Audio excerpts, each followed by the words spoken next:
Viewers,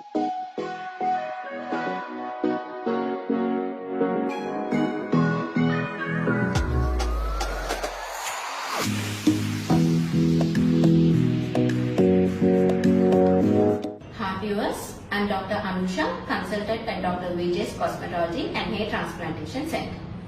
ఈ రోజు మనం హెయిర్ ట్రాన్స్ప్లాంటేషన్ జరిగిన ఎన్ని రోజులకి డోనర్ ఏరియాలో హెయిర్ అనేది వస్తుందో తెలుసుకుందాం. హెయిర్ ట్రాన్స్ప్లాంటేషన్ జరిగిన వెంటనే జనరల్ గా డోనర్ ఏరియాలోనే మనకు కొంచెం వాపు నొప్పి అనేది ఉంటుంది.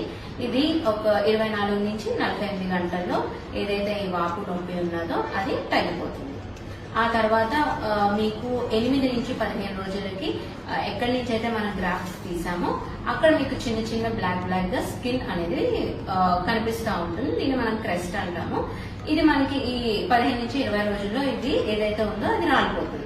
ఇదంతా మనకి హీలింగ్ ప్రాసెస్. సో ఒక 20 డేస్ కల్లా మీకు డోనర్ ఏరియా మొత్తం హీల్ అయిపోతుంది. అయితే హెయిర్ ఎప్పుడు రావడం కనిపిస్తుంది? మీకు కొత్త హెయిర్ అనేది రావడం జనరలీ అరౌండ్ 1.5 to 2 months అనేది చిన్న చిన్న హెయిర్ రావడం అనేది మీకు మీ డోనర్ ఏరియాలోని తెలుస్తుంది. 70% ఆఫ్ ద హెయిర్ మీకు రావాలి అంటే it takes around 6 to 8 months time. Complete గా నార్మల్ హెయిర్ రావాలి అంటే అరౌండ్ 9 to 12 months టైం అనేది పడుతుంది. అయితే ఈ హెయిర్ అనేది రావడానికి కూడా కొన్ని ఫ్యాక్టర్స్ మీద డిపెండ్ అయి ఉంటుంది.